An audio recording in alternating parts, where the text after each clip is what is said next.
Meus avós me criaram desde que eu tinha 6 anos. Quando eu tinha 17, meus pais lembraram que eu existia e processaram meu avós alegando sequestro e alienação contra eles. E o que eu disse para a juíza fez com que eles saíssem de lá com uma ordem de restrição. Meus avós me criaram desde que eu tinha 6 anos. Quando eu tinha 17, meus pais lembraram que eu existia e processaram meu avós alegando sequestro e alienação contra eles. E o que eu disse para a juíza fez com que eles saíssem de lá com uma ordem de restrição. Eu tinha 6 anos quando meus pais simplesmente foram embora. Não foi briga, não foi tragédia, não foi abandono dramático com malas na porta. Foi pior. Eles só pararam de aparecer. Um dia eu dormi na casa dos meus avós por alguns dias, e esses dias viraram anos. Meus avós assumiram tudo.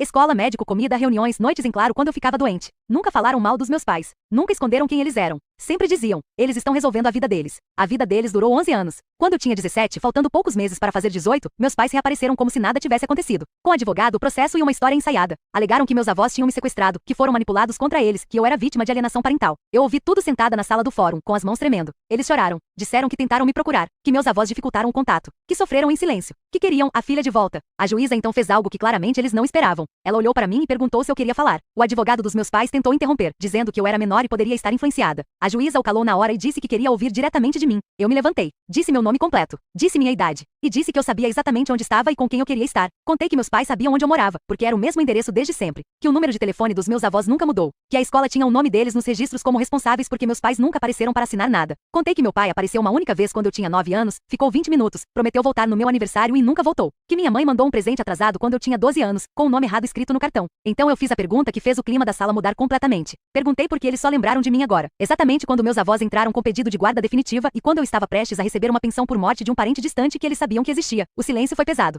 A juíza pediu os registros. E eles existiam. Mensagens antigas não respondidas. E-mails ignorados. Cartas devolvidas. Registros escolares sem nenhuma visita. Nenhuma tentativa real de aproximação. Nenhuma denúncia anterior. Nenhuma busca formal. Nada. A história do sequestro caiu ali mesmo. Quando a juíza perguntou se eu queria voltar a morar com meus pais, eu respondi com a voz firme. Excelência, essas pessoas são estranhas para mim. Eu não me sinto segura com eles. Eles só estão aqui porque precisam de algo. Eu quero continuar com quem me criou e peço, se possível, que eles não voltem a me procurar. A juíza respirou fundo antes de falar. Negou o processo por completo. Reconheceu oficialmente a guarda dos meus avós. Registrou tentativa de litigância de má-fé. E diante da insistência agressiva dos meus pais durante a audiência, concedeu uma ordem de restrição, proibindo qualquer contato comigo e com meus avós. Meus pais saíram da sala sem olhar para trás. Meus avós choraram pela primeira vez desde que tudo começou. Eu não perdi paz naquele dia. Eu apenas confirmei, diante da lei, quem sempre foi minha família.